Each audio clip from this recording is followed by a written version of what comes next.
ہوتے ہیں نا، ان کی باتیں بھی بڑی ہوتی ہیں، بڑی گہری ہوتی ہیں۔ انسان جب کبھی بھی کسی بڑے آدمی کے پاس بیٹھتا ہے تو اسے تھوڑے جملوں میں بڑی بڑی باتیں مل جاتی ہیں۔ اس امت میں سب سے بڑی حضرت ابو بکر صدیق ہے،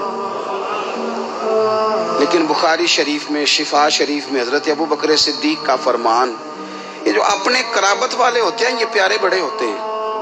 ہم جب دین کے رستے میں بھی کوئی چیز خرچ کرنا چاہتے ہیں نا تو پہلے ہم غور کرتے ہیں کہ بچوں کو ضرورت تو نہیں، اور دین بھی کہتا ہے جب نفلی وقت آئے خرچ کرنے کا تو دیکھ لو بچوں کو، گھر کو، بہن بھائیوں، یہ دیکھنے کے بعد تم دین کی طرف بڑھو۔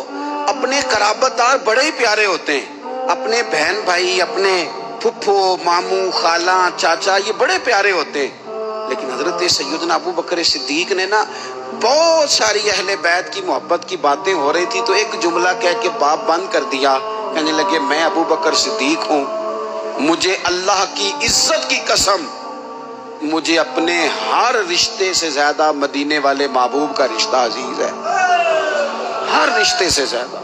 حضور کے ہر قرابت دار سے حضرت ابو ہریرہ فرمایا کرتے تھے جب بھی حسن حسین کا نام لیتا ہوں میری آنکھوں میں خود بخود آنسو آ جاتے ہیں۔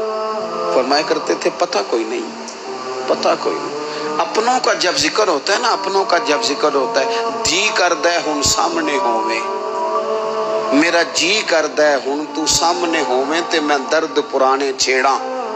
اپنے جب ہوتے ہیں تو پھر نا فرط جذبات پر بندہ قابو نہیں رکھ پاتا۔ حضرت ابو ہریرہ فرماتے میں نام لیتا ہوں میرا نام تو میری آنکھیں خود بخود آنسو برسانے لگتی ہیں، یہ جذبات ہیں میرے حضور کی اولاد پاک کے لیے۔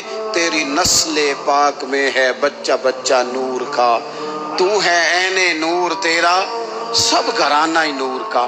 حضور سید عالم کی اولاد کے بارے میں اپنے دلوں میں جذبات، حضور کے اصحاب کے بارے میں عقیدت کے، احترام کے، شوق کے جذبات، حضور نے ہمیں سبق دیا تھا۔ فرمایا 3 باتیں اپنی اولاد کو سکھانا، یعنی والد کے ذمہ لگایا، ماں کے ذمہ لگایا۔ فرمایا کہ تو انہیں قرآن پاک سکھانا، ایک اپنے نبی کی محبت سکھانا، اور ایک نبی کی اولاد کی محبت اپنی اولادوں کو سکھانا۔ یہ خود ابلاغ کرنا اس کام کا، یہ ڈیوٹی کرنا۔